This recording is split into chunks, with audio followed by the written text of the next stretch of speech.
মেজবু এইসব মাল আটকে দিল? তার অনেকগুলো টাকার লোকসান হয়ে গেল গো।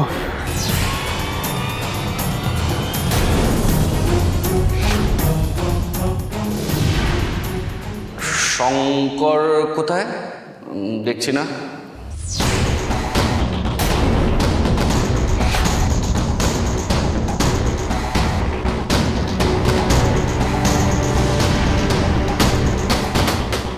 শঙ্কর! শঙ্কর ঘরে অজ্ঞান হয়ে আছে।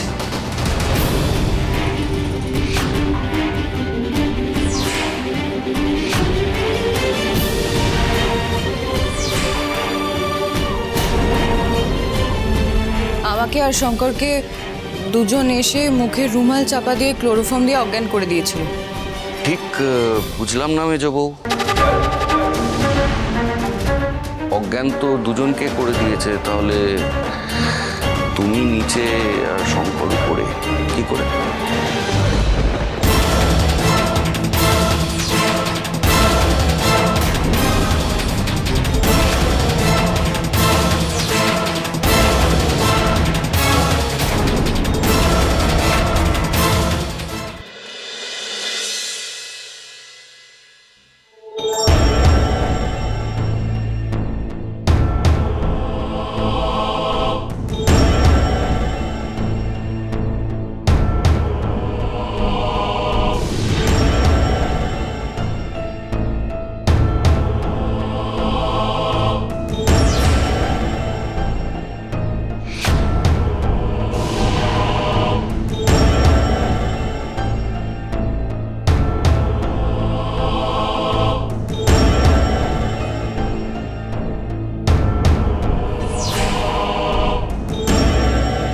এ কি, বাড়িতে এত পুলিশ কেন? কি ব্যাপার বলতো তোর শঙ্কর? কি এমন কাল ঘুমালি যে বাড়িতে গোলাগুলি চললো অথচ তুই টের পেলি না?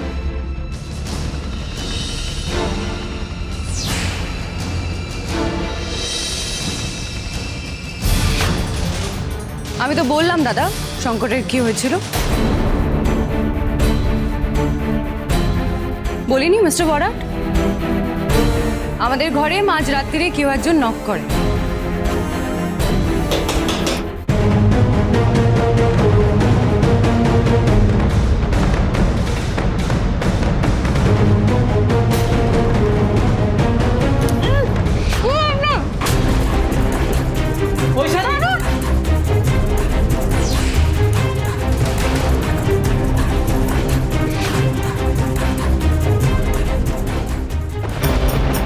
বৃষ্টির ছাটে আমার জ্ঞান ফিরে আসে, তারপর নিচে নেমে এসে দেখি।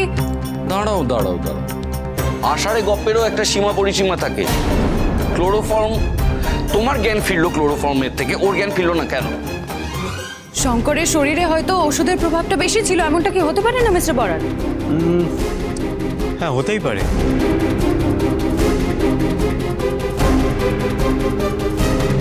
তোমার কাছে তো দেখছি সব প্রশ্নেরই উত্তর আছে মেজবউ। বেশ, এই যে তুমি বললে দুজন লোক নাকি তোমাদের মুখ চাপা দিয়েছিল, তা তাদের দেখতে কেমন ছিল? দুজন লোক নয়, একজন ছেলে একজন মেয়ে।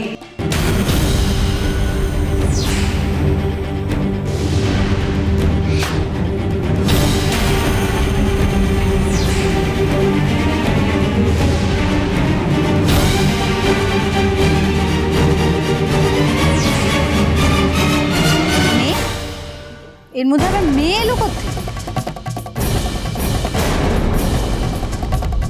আমি শঙ্করকে যখন ঘরে আনতে গেছিলাম তখন আমাদের হোমস্টের রুমটা দেখে এলো, কেউ নেই, দরজা হাট করে খোলা।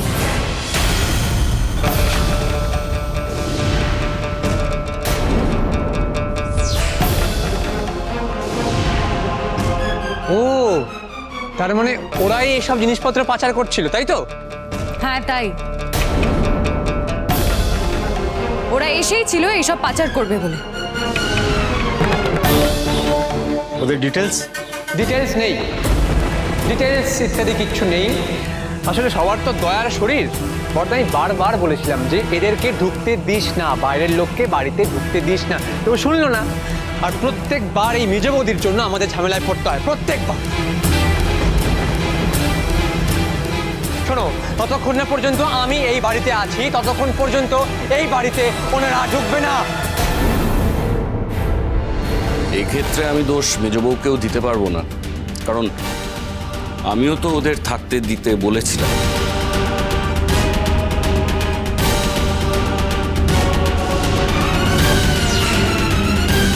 কিন্তু আমি কি করে বুঝবো যে কেউ অসুস্থতার ভান করে আমাদের ভালো মানুষের সুযোগ নিয়ে আমাদের ঘরে ঢুকে এরকম বিপদ করবে, আমাদের ভালো মানুষের সুযোগ নিয়ে বিপদ ঘটাবে আমাদের? না না বর্দা, এইসব মানবিকতা তো আজকালকার দিনে একেবারে অচল। কি হলো, দুটো বাইরের থেকে লোক এলো, এসে একদম যা তা অবস্থা করে দিল, গুলি টুলি চালিয়ে করে একদম একটা যুদ্ধক্ষেত্র বানিয়ে দিল বাড়িটাকে। আর আমরা কি করছি, সেই মাঝ রাত থেকে, কিছু মনে করবেন না স্যার, সেই মাঝ রাত থেকে পুলিশের ঝামেলা সামলাচ্ছি। বর্দা, আমি তোকে বারবার বলছি, আগেও বলেছি আবার বলছি, আমাদের বাড়িতে এইসব হোমস্টে হবে না, হবে না, বন্ধ করে গেলো তুই, হবে না, ব্যাস। হোমস্টে নিয়ে পরে কথা হবে ভাস্কর। আবার আগে আমাদের জানতে হবে যে এই লোকগুলো আমাদের বাড়িটাকেই কেন টার্গেট করলো।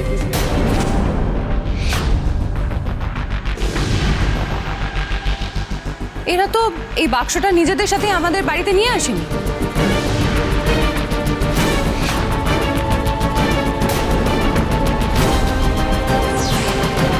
তাহলে এই বাক্সটা কোথা থেকে আমদানি হলো? ওরা তো এই বাক্সটা বাইরে থেকে বাড়ির ভেতরে আনছিল না, ওরা বাড়ির ভেতর থেকে টানতে টানতে এই বাক্সটাকে বাড়ির বাইরে নিয়ে যাচ্ছিল।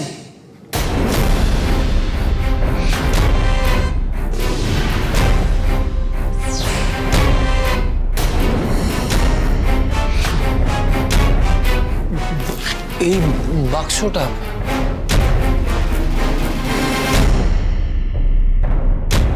কি আছে এই বাক্সটায়? আপনি নিজের চোখেই দেখুন, খোলো।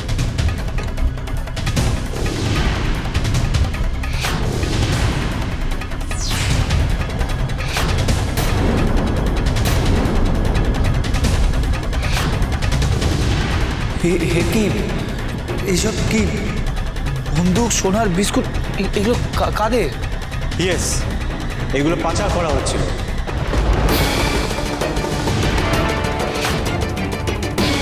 আমাদের কাছে ইনফরমেশন ছিল আজ রাতে আপনাদের হরগৌরী পাইস হোটেল থেকে এগুলো পাচার হবে।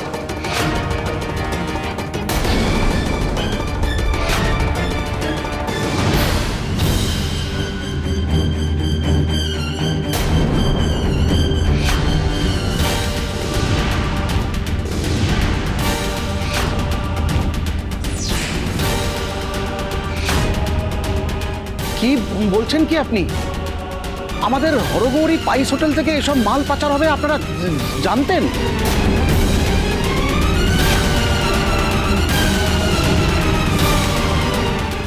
মানে কিন্তু আমাদের হরগৌরী পাইস হোটেল থেকে এসব মাল পাচার হবেই বা কি করে? মানে এইসব মাল আমাদের হরগৌরী পাইস হোটেলে আসবেই বা কোথা থেকে? আমি সেটা বুঝতে পারছি না তো।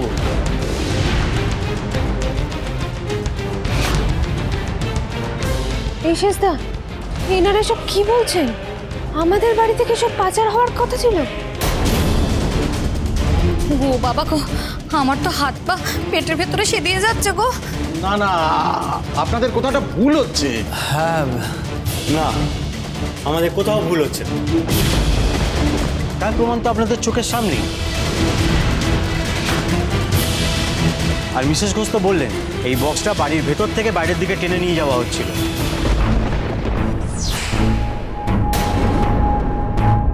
আপনাদের পাইস হোটেলের ভেতর থেকে।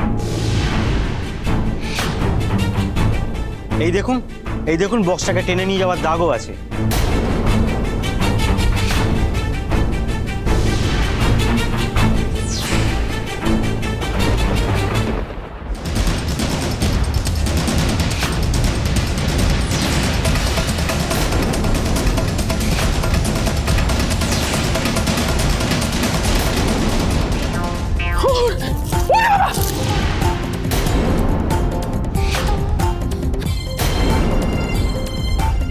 বাইরে এত পুলিশ দেখে এলাম, এখানেও এত পুলিশ।